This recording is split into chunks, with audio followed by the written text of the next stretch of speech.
All right, so before we dive into these exercises here, I just want to break down why mobility assessments are such a big deal, especially if you train hard or work with athletes. So this stuff is just as valuable for players as it is for coaches. Mobility isn't about just being flexible, so it's about your control over your full range of motion. You can think of it as like a prerequisite for strength training. If a joint can't move through its full range of motion efficiently, you're basically trying to load dysfunction. And that's where injuries, compensations, and performance plateaus start showing up. So take the hips, for example. If your right hip has better internal rotation than your left, your stride might look smoother and more efficient on that side. But if that rotation is limited, your pelvis will probably start to compensate. That's when you get asymmetries, energy leaks, and overload on other areas like your lower back, knees, ankles. And why do I know this exactly? Because unfortunately it's happened to me right now. So this isn't just a theory. These are real issues that show up in everyday moment and training. So even just walking, you can still see these things there. So this is why mobility work and these assessments are so important. They act like diagnostic tools, so they can help us see which joints are moving well, which ones aren't, and how that affects overall performance. So from there, then we can target the right drills to actually fix the problem instead of just guessing. So we have this data for us to help us out along the way. But for today, we're just gonna start simple. We'll go over the basic anatomical positions and movement patterns that kind of set the foundation for mobility testing. And then in future videos, I'll be excited for those. We'll break down joint-specific assessments and training progressions to help build real control over our joints. So being strong and stable through our entire range of motion and not just being flexible at the end of it. Okay, so we'll work from up to down. So we'll start with the shoulders here. We'll look at 3 key movements. We'll go shoulder flexion, abduction, and then we'll do internal and external rotation.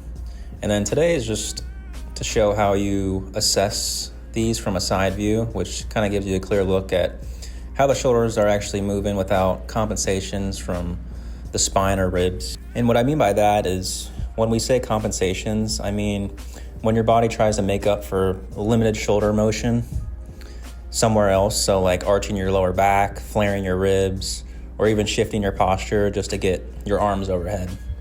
So we don't want to go into lumbar extension to achieve shoulder flexion or external rotation. That's not true shoulder mobility. That's your spine doing the work instead of our shoulders. Okay, so first up is shoulder flexion. Basically raising your arm straight overhead. Thumbs will be pointed up too. And what we're looking for here is how far the arms can go and move without the ribs flaring or the lower back arching. So that difference tells us whether it's true shoulder mobility or if your spine's just picking up that slack. And then ideally, the arms should line up close to your ear or slightly past it while your ribs stay down and the torso stays quiet. And then if one arm stops early, drifts out to the side, or you can see the ribs pop forward, that's kind of a sign of limited shoulder flexion or poor control through that end range. So shoulder flexion is huge for overhead athletes, pressing movements, and even posture in general. So that limited flexion usually shows up as compensation during pressing or pulling movements. You'll usually see people arch their backs or flare their ribs just to get overhead with dumbbells. Over time, that can lead to things like shoulder impingement, instability, or even just poor scapular rhythm. And I'm really excited to do more specific shoulder videos in the future just because I've come a long way in fixing this myself. I used to have major limitations here, and learning how to actually control that range made a huge difference in how I train and feel now. And so next up is shoulder abduction, and that's just bringing your arms straight out to the side. This one's usually a little easier too for most people, but the key is the same, keeping your stack. So ribs over pelvis, core engaged, no leaning or arching to cheat the movement. And as you raise the arms, make sure the movement's coming from the shoulder joint itself, and so not your spine or torso. And then if the shoulders start hiking up toward your ear or your body leans to the opposite side, that's kind of a cue that the joints are running out of room and something else is there that's compensating. So you'll hear the word stack a lot in bodybuilding, and for a good reason. If you lose your stack or the shoulder elevates early, it usually means your scapula isn't upwardly rotating properly, or there's tightness around your delts or upper traps. And I see this all the time when I see lateral raises, and honestly, I've been guilty of this too. So shooting the ribs up and chest as well, going into back extension just to get the dumbbells higher, then at that point, you're barely even working your side delts anymore. It's mostly your lower back doing the work. Yeah, here's a video of me kind of doing an incorrect way of side delts here. Okay, so next one here, just shoulder external and internal rotation. I'll go more into depth here in the future and show both a front and rear view to see the left and right side at the same time. But for now, I'll start with both arms up, 90 degrees, elbow in line with the shoulder.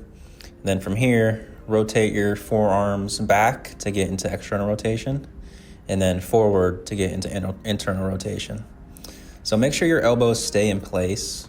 We just want the shoulder joint moving, so not the whole arm drifting around.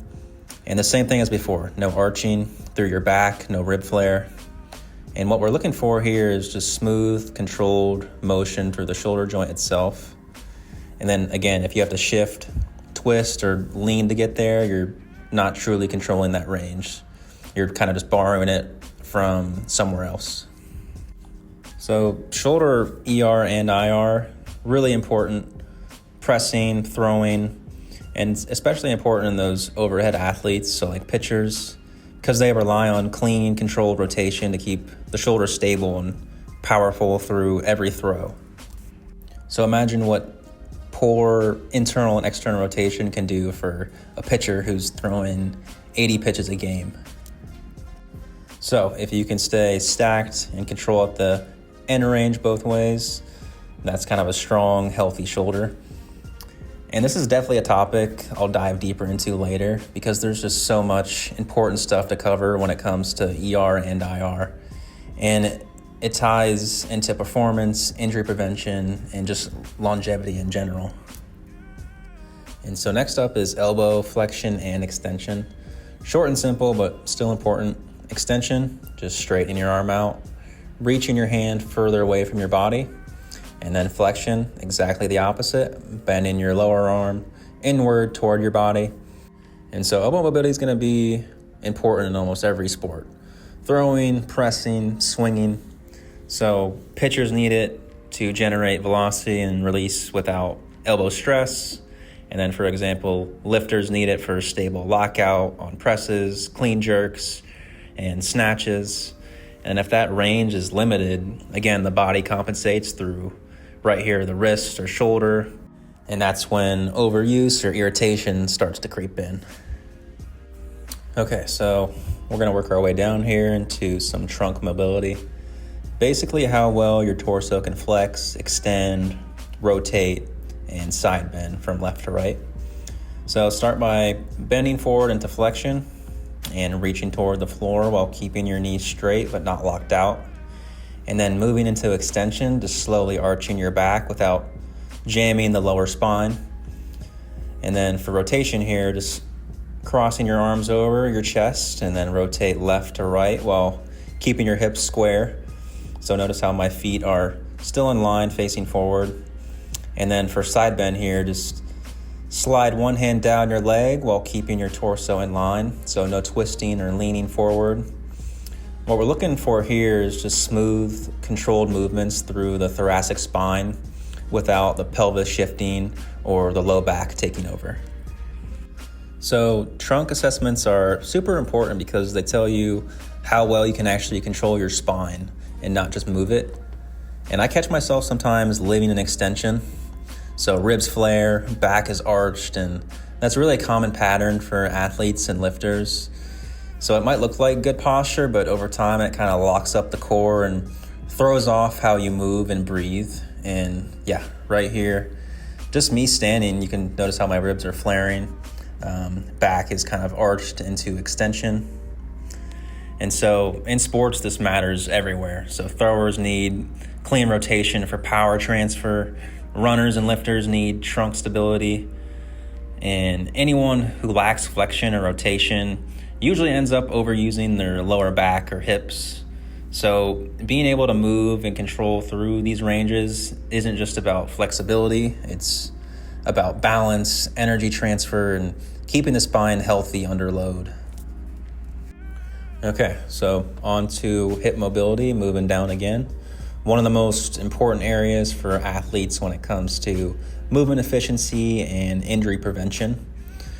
And we'll focus on hip flexion and internal and external rotation. So starting with hip flexion, lift one knee up toward your chest while keeping your torso upright and your pelvis level. And you can use a wall also for balance, but make sure the movement's coming from your hip, not from rounding through your back. And then going into rotation. So bending your knee to about 90 degrees and slowly move your foot inward and outward. So when we move our foot inward, that's external rotation. The femur's rotating outward into the socket. And when we move our foot outward, that's internal rotation. The femur's rotating inward toward midline. And so hips drive almost everything. So sprinting, jumping, squatting, change of direction, it all starts here. So limited hip flexion or rotation usually shows up as low back tightness, uneven stride mechanics, and knee pain. And I see a lot of this in athletes who live in anterior tilt. So their hips dump forward, their glutes are not fully engaged. So it's gonna limit how much power you can produce and how efficiently you can move. And it'll be really beneficial to show front view videos in the future so you can actually see left to right differences. And I usually struggle with this a lot. I have struggled with internal rotation with my right hip, so that'll be something I'll definitely break down into more detail in the future videos. Okay, next up, knee mobility. I won't spend too much time on this, but really simple, really important though for how the lower body moves and absorbs force. So start with knee flexion and extension from a standing position. Bend one knee and bring your heel forward toward your glute. And then just straighten it out all the way back under control. You can hold on to a wall for balance if you need to. What we're looking for here though is just smooth motion on both sides. So no shifting through the hips, no twisting at the ankle, and then no pain at end range. So if you have pain, just try not to push through that. Just go as far as you can without pain. And so the knee acts as a bridge between the hip and ankle. So when either of those joints lack mobility, the knee usually compensates. So having clear flexion and extension helps running, squatting, landing, and change of direction. So basically anything that involves force absorption. And limited range or poor control here can lead to tracking issues, knee pain under load, or even force when you squat, run, or land. So even though it's a small test, it gives you a quick snapshot of how balanced your lower body mechanics are. And now we'll finish with ankle mobility. So one of the most important and overlooked areas when it comes to movement quality. And we'll start with dorsiflexion here. That's simply just bringing your toes upward toward you while keeping your heel pressed down toward the ground. And then into plantar flexion, just the opposite, pressing through your toes and lifting your heel up, like a controlled calf raise, really. And easiest way to remember this, kind of like planting your feet into the ground, is plantar flexion. And now from here, we'll go into inversion and eversion. So when you invert, the sole of your foot rolls inward. And then when we evert, the sole is gonna roll outward. And so the ankle sets the foundation for everything above it. So running, jumping, squatting, cutting, it all starts from the ground up. And so when dorsiflexion is limited, for example, you'll see heels come up in a squat or knees cave in on landing. And just poor control with inversion and eversion can throw off balance and stability too. And so most ankle sprains actually happen in inversion. So learning to control that range is huge for staying healthy and reducing injury in the future. And when your ankles move well, you get better force transfer, quicker direction changes, and a stronger, more stable base for every stride, every jump you take. All right, so that wraps up this first mobility assessment tutorial. And the big takeaway here is that mobility is not about being flexible. Again, it's about control. So each joint should move freely and stay stable so the rest of your body doesn't have to compensate. And moving forward, I'll start breaking these down with front and rear views, showing kind of that left and right difference and diving deeper into specific drills to actually improve those ranges. And again, I've already noticed things I need to work on myself, so especially that hip internal rotation and kind of staying out of extension with my back. So we'll definitely use those in the future for some videos. And I'll kind of leave you with this here. The goal is to build awareness first and then train it. So once you can move cleanly through these ranges, everything else, strength, power, and performance, that's gonna follow.